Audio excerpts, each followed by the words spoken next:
अब देखो एक ये वाला जो डाउट हमारे पास आया है, इसमें हमें ओपनिंग एंड क्लोजिंग रिसीवेबल्स निकालने हैं, ट्रेड रिसीवेबल्स। ठीक है, हमें trade receivables turnover ratio given है जिसका फॉर्मूला होता है net credit sales upon average receivables.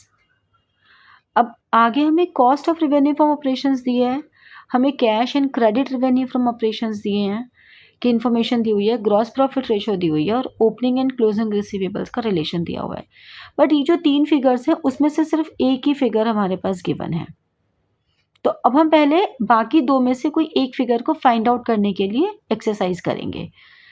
तो हमारे पास अगर gross profit ratio is 20%, means if sales is 100 then gross profit is 20 and cost is 80.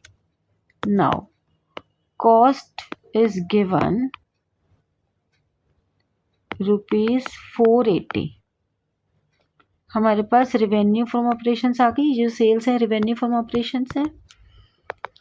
If 80 is equal to 4,80,000, ठीक है ना। तो अगर हम यूनिटरी मेथड अप्लाई करते हैं कि 4,80,000 is equivalent to 80, then what is the value of 100, that is rupees 6 lakh.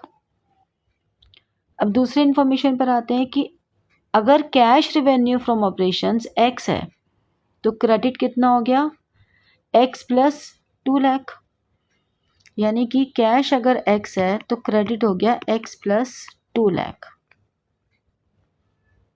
Means this is equal to 6 lakh, क्योंकि ये जो रेवेन्यू फ्रॉम ऑपरेशन है ये कैश और क्रेडिट मिलाकर है। तो x की वैल्यू क्या आ गई, 4 lakh divided by 2, rupees 2 lakh. तो हमारे पास क्रेडिट रेवेन्यू फ्रॉम ऑपरेशन यानी कि क्रेडिट सेल्स हो गई 4 लाख। अब एक फिगर आ गई, 8 is equal to 4 lakh upon average receivables. तो एवरेज रिसीवेबल्स क्या हो गया, 4 लाख अपॉन 8, 50,000। अब आगे की बात अगर हम करते हैं कि ओपनिंग रिसीवेबल्स अगर y है, x भी ले सकते हो बट हमने दूसरा वेरिएबल ले लिया, क्लोजिंग रिसीवेबल्स को अज्यूम कर लो। अगर क्लोजिंग रिसीवेबल्स y है तो ओपनिंग रिसीवेबल्स y अपॉन 4, तो यानी कि average y upon 4 upon 2 is equal to 50,000। तो y plus y upon 4 is equal to 1 lakh.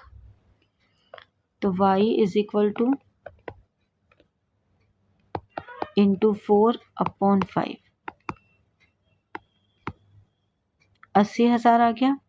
यानी कि क्लोजिंग रिसीवेबल्स हो गए रुपीज 80,000 और ओपनिंग रिसीवेबल्स हो गए रुपीज 20,000। ठीक है ना।